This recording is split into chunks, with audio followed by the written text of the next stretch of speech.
Bharatiya Janata party के खिलाफ एक आक्रोश था, यानी सत्ता के खिलाफ।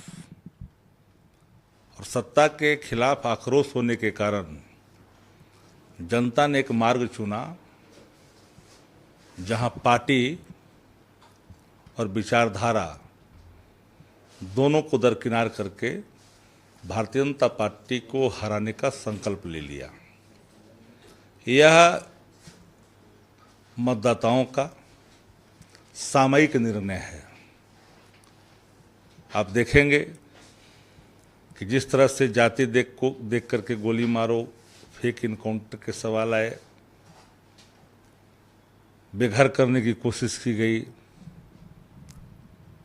राष्ट्रीय जनता दल के मतदाताओं में काफ़ी आक्रोश था और उस आक्रोश को प्रकट करने के लिए उसने दल की सीमाएं भी कहीं कहीं तोड़ी है, क्योंकि लक्ष्य था भारतीय जनता पार्टी को हराना।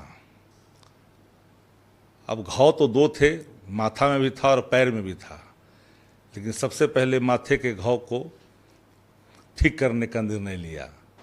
पैर के घाव तो कभी भी ठीक किए जा सकते हैं। इसी संजोग मानिए इसको एक प्रयोग किया और आखिरकार भारतीय जनता पार्टी को उन सीटों से करारी हार का सामना करना पड़ा जिस सीट को वो परंपरागत मानते थे। महज एक साल पहले जिस सीटों को 50,000 से अधिक मत से जीता था भारतीय जनता पार्टी ने, उसे करारी हार का सामना करना पड़ा। राष्ट्रीय जनता दल के जो वैचारिक वोट हैं, उस वोटों में कोई क्षरण नहीं हुआ, बल्कि शांति तरीके से भारतीय जनता पार्टी को एक माकूल जवाब दिया। यह जनादेश कोई आने वाले कल का निर्णय का प्रतीक नहीं है। यह सामयिक है, तत्कालिक है और तत्कालिक निर्णय का यह हिस्सा है। क्योंकि जो बातें छन करके आ रही है उसमें स्पष्टता साफ दिख रही है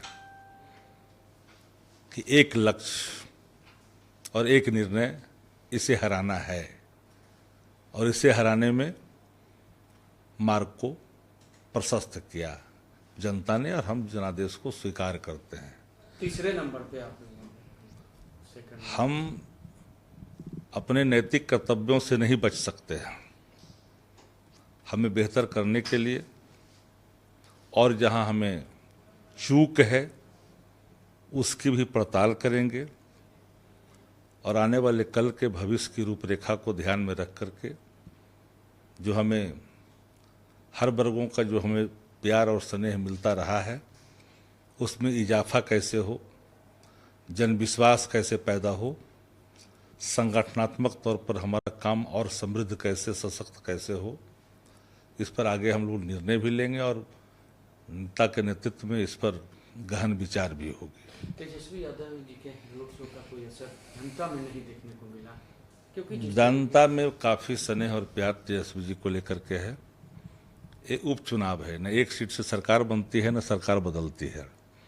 इसलिए इस तरह के निर्णय इस उपचुनाव में एक ही लक्ष्य का निर्धारण किया है जनता ने, और वो लक्ष्य था भारतीय जनता पार्टी को हराना।